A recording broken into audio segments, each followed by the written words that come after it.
La reforma del se vuelve remolona. A estas alturas, nadie duda del impacto de la ley antitabaco en la lucha contra el tabaquismo.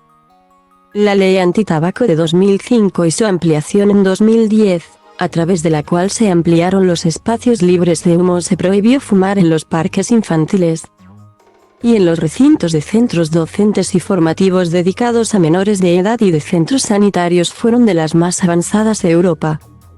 Sin embargo, la falta de nuevas medidas en la última década ha hecho que España retroceda en la lista de políticas para el control del tabaco.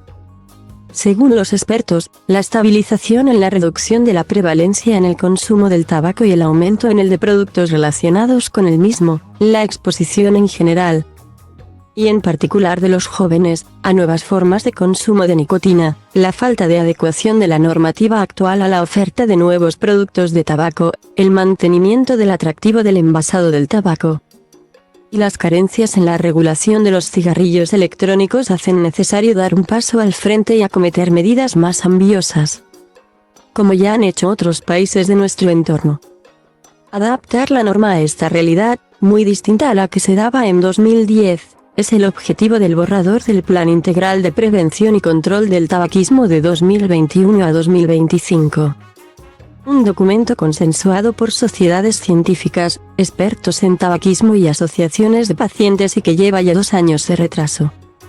Paralelamente, el gobierno prepara una reforma de la ley antitabaco, cuya consulta popular se cierra este lunes, día 24. Que pone el foco en el etiquetado genérico y en la regulación de los productos emergentes del tabaco.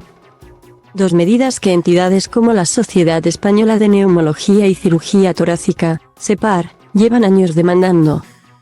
Aunque son insuficientes, advierten, para hacer frente al mayor problema de salud pública del país y la primera causa de muerte evitable, entre 2020 y 2021 el tabaquismo se cobró la vida de 120.000 españoles, unas 5.000 muertes más que el COVID. Para el neumólogo gallego Carlos Rabade Castedo, coordinador del Comité Ejecutivo del Área de Tabaquismo de la SEPAR, las medidas que propone el Ministerio de Sanidad son menores. Es cierto que las medidas que plantea este reglamento son importantes, como la regulación de los cigarrillos electrónicos y el empaquetado genérico, pero no dejan de ser medidas que ya están en el Plan Integral, que contempla medidas mucho más amplias para resolver el problema del tabaquismo. No estamos ante un problema menor, por lo que no podemos tomar medidas menores. Sin embargo, no vemos voluntad para ponerlo en marcha y que desemboque en una nueva ley antitabaco muy necesaria en el momento actual, afirma el neumólogo.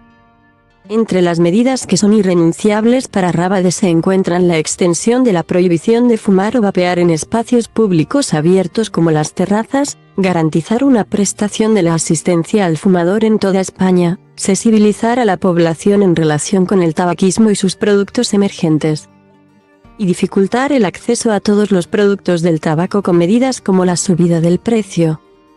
De hecho, aumentar los precios del tabaco al incrementar los impuestos, está considerado por la Organización Mundial de la Salud, OMS, como la medida individual más efectiva para reducir el consumo de tabaco. España es un país muy barato para fumar, afirma Rabade. Los efectos de que no se hayan aprobado nuevas medidas respecto al control del tabaquismo desde 2010 se reflejan en las últimas encuestas, tanto edades como estudios, que revelan que hubo una reducción de la prevalencia del tabaquismo, sobre todo durante los primeros años de vigor de la ley de 2010, pero que ésta se ha estancado. Estamos viendo un enlentecimiento de la reducción del consumo de tabaco y ante esta situación es fundamental adoptar medidas más ambiciosas, manifiesta la doctora Mónica Pérez Ríos, profesora titular de Medicina Preventiva y Salud Pública en la Universidad de Santiago, USC. Recuerda que en España el impacto del consumo de tabaco en la mortalidad se estima en unas 60.000 muertes anuales, de las que 8 de cada 10 suceden en hombres. Asimismo, la estimación de la mortalidad atribuida a la exposición al humo del tabaco ronda las 750 muertes. La Ley de Medidas Sanitarias de Control de Tabaquismo, especialmente su ampliación de 2010, supuso una ley muy avanzada, pero que se ha ido quedando obsoleta, por lo que es fundamental avanzar en la legislación del control del tabaquismo. Algo que está parado desde 2010, es decir, desde hace más de 12 años, afirma la epidemióloga. Para quien es necesario desnormalizar el consumo a través de campañas dirigidas a los más jóvenes para evitar que empiecen a fumar y otras destinadas a los fumadores para potenciar el abandono. En países, como Brasil, campañas muy potentes orientadas a informar a la población sobre los riesgos asociados a la exposición, especialmente en niños, tuvieron un impacto muy positivo tanto en las prevalencias de consumo como en el descenso de la exposición al humo ambiental de tabaco, expone. Para Jesús Cancelo, psicólogo clínico y director de La Alborada, la Asociación Ciudadana de Lucha contra la Droga de Vigo. La reforma de la ley antitabaco es absolutamente necesaria y asegura que ha de enfocarse en medidas dirigidas a evitar o retrasar al máximo el inicio del consumo de tabaco. Entre estas, el gravamen de estos productos para desincentivar el consumo, y la educación de la población. El tabaco es la sustancia de inicio a las adicciones. Esto no quiere decir que todo el que fuma acabe consumiendo heroína o cocaína. Pero el tabaco es la primera sustancia con la que toman contacto. Si consiguiéramos que la gente no se iniciara en el tabaco, es muy probable que no se iniciara después en otras sustancias. Es una cuestión de riesgo, sostiene el especialista, y pone como ejemplo de esto a los pacientes de Alborada. El 90% de los que vienen por adicción a la cocaína y heroína fuman tabaco. Por su parte, el doctor Agustín Montes, profesor en el Departamento de Medicina Preventiva y Salud Pública de la USC, incide en la necesidad de reforzar los tratamientos de deshabituación tabáquica. El experto añade que los fármacos que actualmente se utilizan en la cesación tabáquica tienen como objetivo paliar o anular el síndrome de abstinencia tabáquico.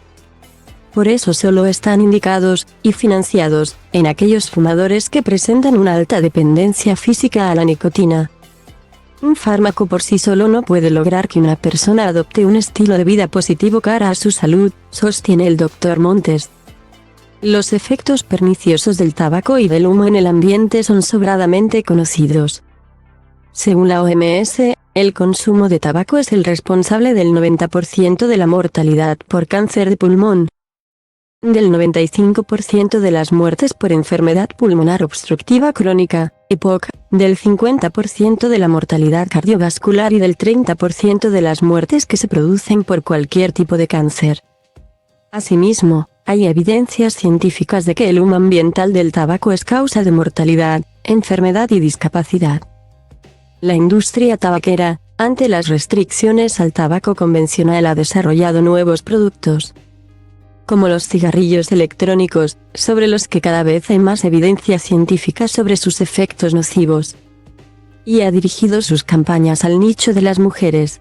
En este sentido, el director de Alborada, Jesús Cancelo, advierte de que en la franja de edad de 14 a 18 años, las mujeres consumen más drogas legales, entre estas el tabaco, que los varones.